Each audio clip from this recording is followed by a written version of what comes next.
Welcome back, everyone. Today we are going to do a deep dive into Trump's first week back in office. Oh, yeah. And let me tell you, he hit the ground running. hit the ground running. He did not ease back into things. No, he did not. He came in with, like whirlwind of executive orders. A flurry. A flurry. Yeah, just rapid fire on everything from immigration and energy to government jobs and social policies, even reaching into international relations. It's like he wanted to make it very clear that things were going to be different this time around. Yeah, it's a reset button almost on everything. Yeah. And so today we're going to really explore what kind of ripple effects we think we're going to see from these. Yeah, I think it's going to be fascinating to see how this all plays out. You know, the sheer volume and velocity of these orders are unprecedented. Yeah. It's really a clear signal that this administration is looking to make a dramatic impact right from the start. Yeah, they are not mincing words at all. Yeah. Let's unpack this a little bit, starting with immigration and border security. Trump signed a whole stack of orders, and they all seem to point to a very hard-line approach. Troop deployments, more border wall construction, a pause on the refugee program. It definitely sends a message, right? It's a very assertive stance, that's for sure. Yeah. I mean, deploying troops to the border Right. immediately conjures up images of past policies. And of course, restarting the border wall project is just guaranteed to reignite those heated debates. Absolutely. But one thing that I think might slip under the radar a little bit is the Remain in Mexico policy for asylum seekers. Oh, right. And this could have significant humanitarian consequences. You know, Yeah. imagine fleeing violence and persecution, Yeah. only to be sent back to potentially dangerous conditions while you wait indefinitely for your asylum claim to be processed. Yeah. It's a policy that raises a lot of questions about human rights and due process. Yeah. It's almost like a bottleneck effect, isn't it? Yeah, absolutely. And then there's the whole enhanced vetting for anyone entering the U.S. I mean, I get it in a world grappling with so much uncertainty. Some might find that reassuring, but it also feels like it could be used to discriminate. You've hit on a crucial point there. Mm-hmm. You know, while it's understandable that people are concerned about security in these turbulent times, this kind of policy could very easily be twisted to target certain groups based on religion, ethnicity, or national origin. Yeah. So it really underscores the importance of transparency and accountability in how these vetting procedures are implemented. Yeah. We need to make sure they're applied fairly and don't become a tool for discrimination. Absolutely. Okay, so let's switch gears a little bit and talk about energy and the environment. Okay. It feels like a very different path than the previous administration, wouldn't you say? Absolutely. Pulling out of the Paris Climate Agreement. Yeah. That's a major declaration right there. Yeah. It sends a signal to the international community that the U.S. is stepping back from its commitment to fighting climate change. And then there's the push to ramp up American energy production, specifically by rolling back regulations on things like electric vehicle emissions. So, you know, this is a stark contrast to the focus on renewable energy that we've seen in recent years. Yeah, it does feel like a step back from that global effort to transition to cleaner energy. But what does that mean for the U.S., I mean, in the long run? Well, it's a complex issue with potentially far-reaching consequences. On the one hand, some argue that boosting traditional energy sources like oil and gas is vital for economic growth and energy independence. Right. But on the other hand, ignoring the scientific consensus on climate change could have dire environmental and economic consequences down the line. Think rising sea levels, extreme weather events, the potential displacement of millions of people. These are not just environmental issues. They have serious social and economic ramifications that could destabilize entire regions. And pausing new leases for wind farms, too? That seems like that could really impact the booming renewable energy sector. There's no doubt that it sends mixed signals to investors. And it could slow the growth of a sector that's been creating jobs and driving innovation.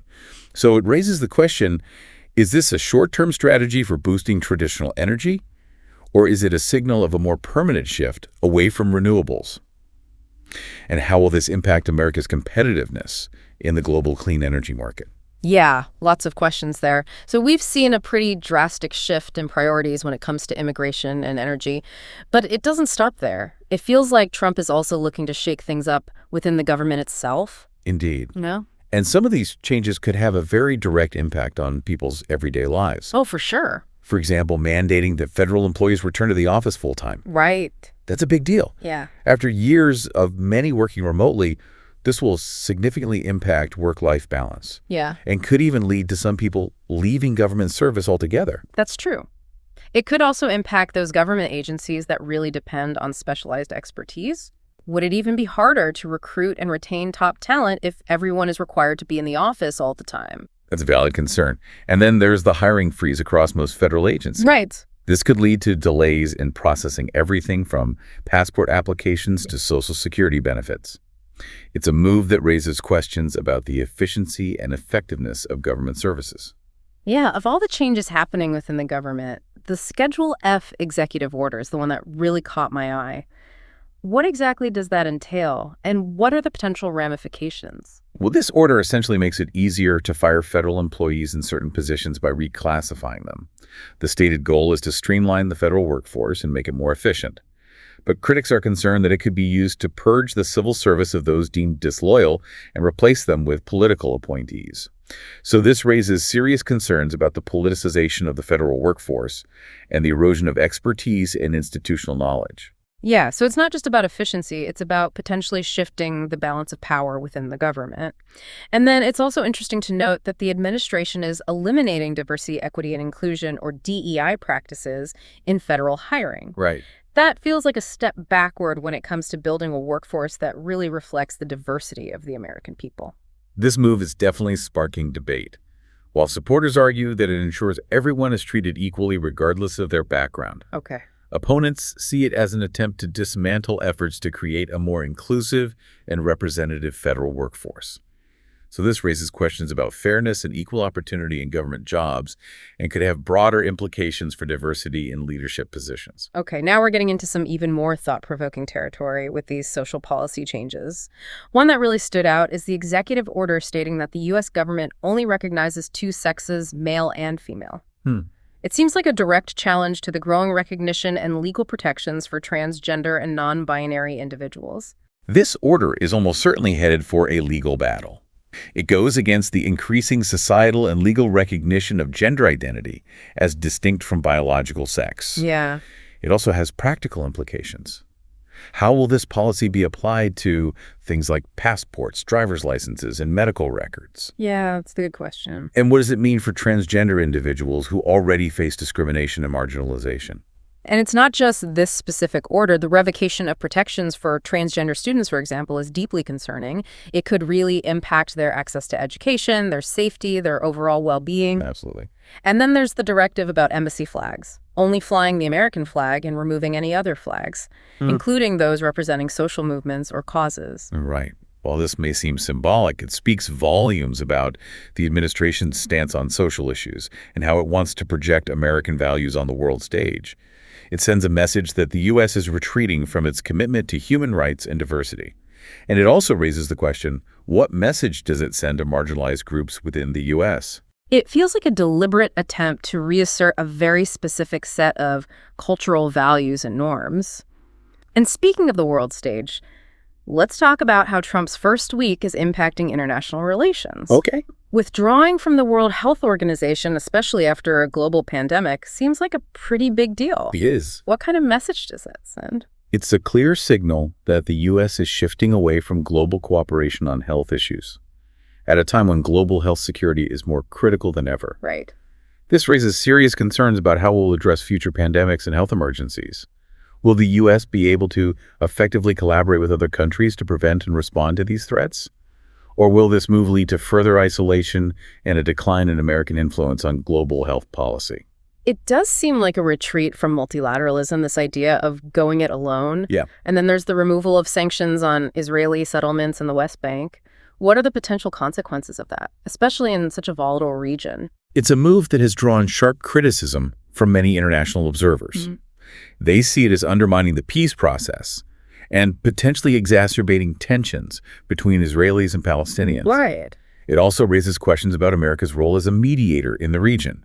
Can the U.S. be seen as an honest broker if it's perceived as favoring one side over the other? Some might argue it's simply acknowledging realities on the ground, though, right?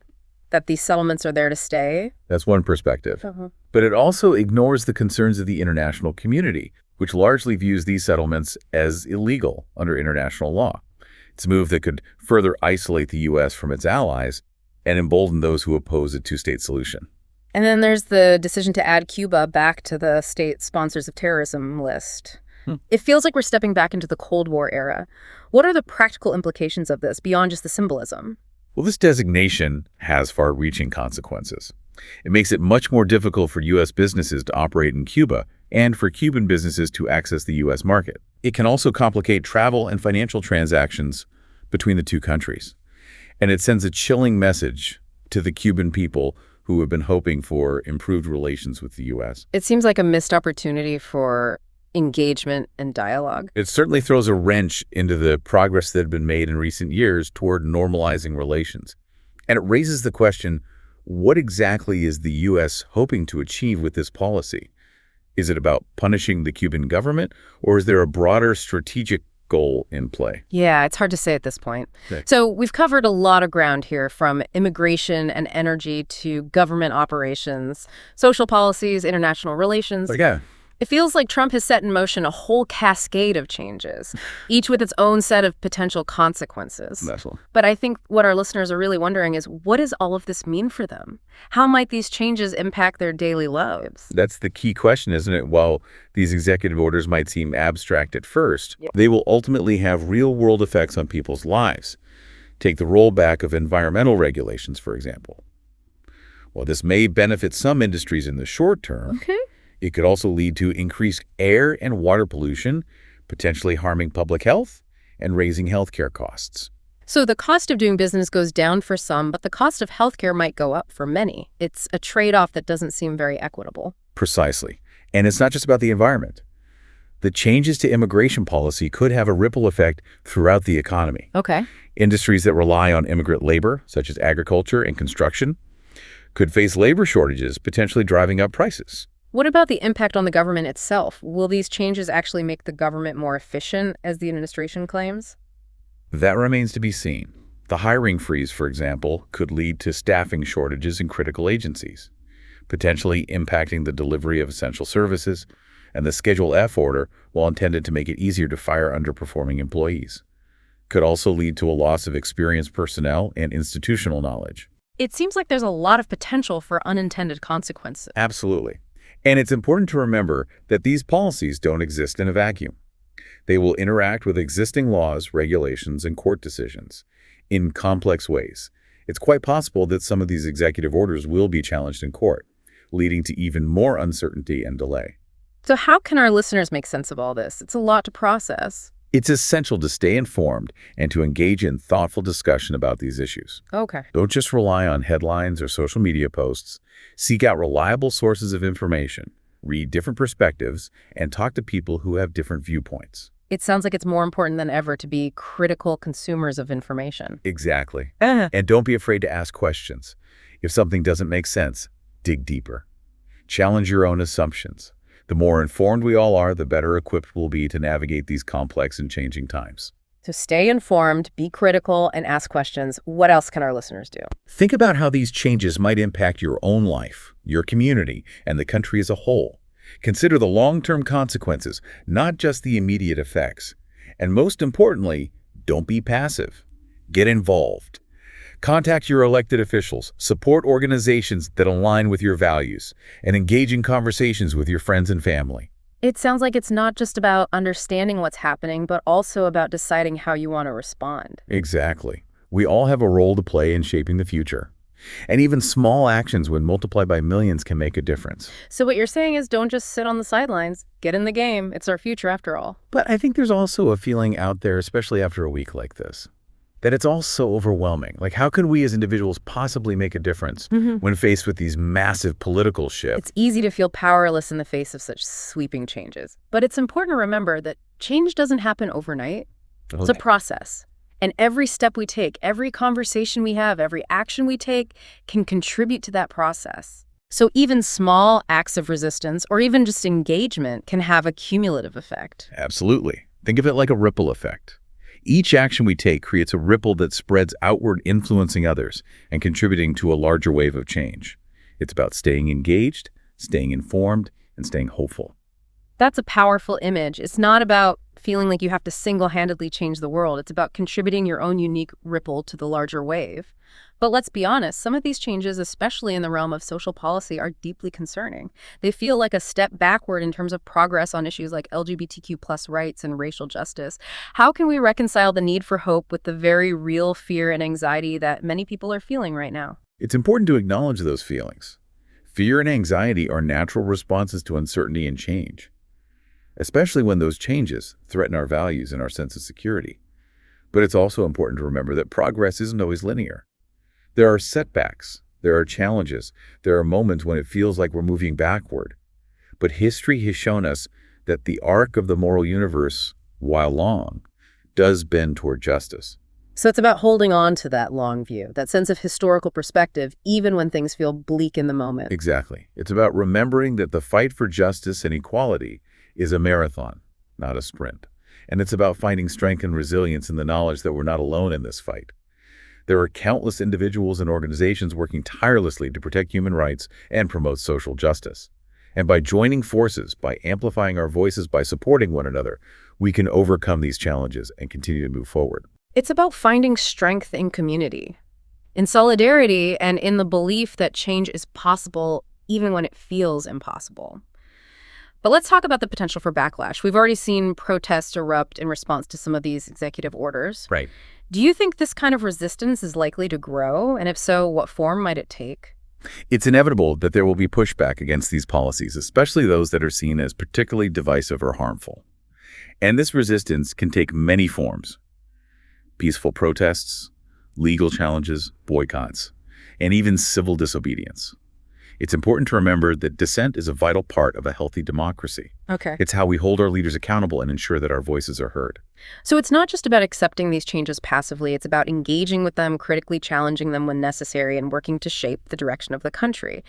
But with such a divided political landscape, is there any hope for meaningful dialogue and compromise? It's easy to feel discouraged by the level of polarization in our society. But I believe that meaningful dialogue is still possible, even essential. It requires a willingness to listen to different perspectives, to find common ground, and to work together to find solutions that benefit everyone. It's not easy, but it's necessary. So it's not about agreeing on everything. It's about finding ways to move forward together, even when we disagree on something. Exactly. It's about recognizing our shared humanity and our common interest in building a just and equitable society. Okay, we've talked about the potential consequences of these executive orders, the importance of staying informed and engaged, the need for hope and resilience, and the potential for backlash and dialogue. But one thing we haven't really touched on is the global response to all of this. How are other countries reacting to these changes, and what might this mean for America's standing in the world?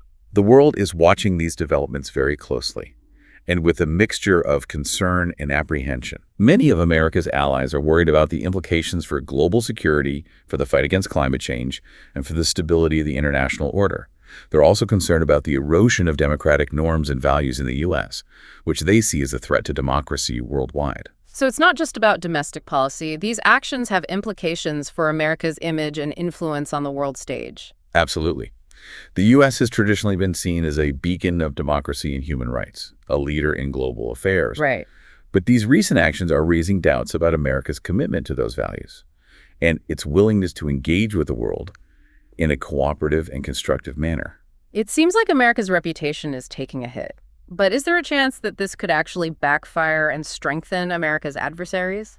There's definitely a risk that these policies could embolden authoritarian regimes and undermine efforts to promote democracy and human rights around the world. When the U.S. retreats from its leadership role, it creates a vacuum that other actors, including those with hostile intentions, may seek to fill. So it's not just about America turning inward. It's about the potential consequences of that inward turn for the rest of the world. It's a sobering thought. It is, and it underscores the interconnectedness of our world. What happens in the U.S. doesn't stay in the U.S. It has ripple effects that are felt far and wide. So how should our listeners be thinking about America's role in the world in light of these changes? I think it's important to recognize that America's role in the world is evolving as it always has. And it's up to us as citizens to decide what kind of role we want America to play. Do we want to be a nation that leads by example, that champions democracy and human rights, that works cooperatively with other nations to address global challenges? Or do we want to retreat from the world stage, focus inward, and pursue a more isolationist approach? It's a choice that we all have to make individually and collectively. But it's not a binary choice, is it? It's not just about being fully engaged or completely isolated. There's a spectrum of possibilities in between. That's right. And it's important to have a nuanced understanding of the complexities of global affairs. There are no easy answers, and often the best approach involves a combination of engagement and restraint of cooperation and competition. So it's about finding the right balance, the right approach for each situation, and constantly reassessing and adapting as the world changes. It's a challenging but also an exciting prospect, isn't it? It is. Yeah. And it requires us to be informed, engaged, and thoughtful citizens, willing to grapple with complex issues and to participate in the ongoing conversation about America's role in the world. Well, I think we've given our listeners a lot to think about today. We have. Trump's first week back has been nothing short of a seismic shift, shaking up everything from immigration and energy policy to government operations, social issues, and America's place on the world stage. It's certainly been a whirlwind week, one that's left many feeling uncertain about what the future holds. But I believe that this period of change also presents an opportunity. An opportunity to re-examine our assumptions, to engage in meaningful dialogue, and to work together to create a more just and equitable world. It's a chance to hit the reset button, not just on policy, but on how we engage with the world around us. Exactly. And I'm hopeful that by embracing complexity, asking tough questions, and working together, we can navigate these turbulent times and emerge stronger on the other side. That's a great note to end on. So to our listeners, we say this: stay curious, stay engaged, and stay hopeful. The future is still being written, and we all have a role to play in shaping the story. And if this deep dive has sparked your interest, we encourage you to explore the source material in more depth. There's always more to learn, more to uncover, and more to discuss. Until next time, keep diving deep. It's a lot to think about. Yeah, I mean, it's a lot. It is. Trump's first week back has been nothing short of a seismic shift. It has. Shaking up everything from immigration and energy policy to government operations, social issues, and America's place on the world stage. It's certainly been a whirlwind week, one that's left many feeling uncertain about what the future holds. Yeah. But I believe that this period of change also presents an opportunity to re-examine our assumptions, to engage in meaningful dialogue, and to work together to create a more just and equitable world. It's a chance to hit the reset button, not just on policy, but on how we engage with the world around us. Exactly. And I'm hopeful that by embracing complexity, asking tough questions, and working together, we can navigate these turbulent times and emerge stronger on the other side. That's a great note to end on. So to our listeners, we say this: stay curious, stay engaged, and stay hopeful.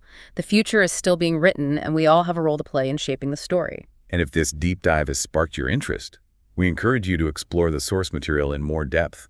There's always more to learn, more to uncover, and more to discuss. Until next time, keep diving deep. It's definitely a lot to consider.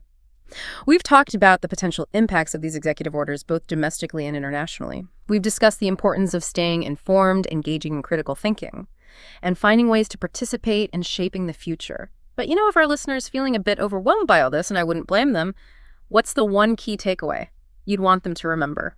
I'd say this complexity is the new normal. We're living in a world where issues are intertwined, solutions are rarely simple, Right. and change is constant. Yeah. Don't shy away from that complexity. Embrace it. Ask questions, seek out diverse perspectives, and be willing to challenge your own assumptions. Yeah, it's like we're all trying to solve this giant puzzle, and each piece represents a different aspect of this new reality. But to see the bigger picture, we need to keep looking for those connections, those threads that weave everything together. Exactly. Yeah. And sometimes the most valuable thing we can do is simply keep asking the right questions. Questions like, who benefits from this policy? Who is harmed? What are the long-term implications? What are the alternatives? These questions can help us cut through the noise and get to the heart of the matter. So it's not about having all the answers. It's about having the courage to keep asking the questions. It's about embracing that sense of curiosity and that willingness to learn and adapt. Precisely. And it's about recognizing that we're all in this together. We all have a stake in the outcome, and we all have a responsibility to participate in shaping the future we want. Well, I think we've given our listener plenty to ponder today. I think so too.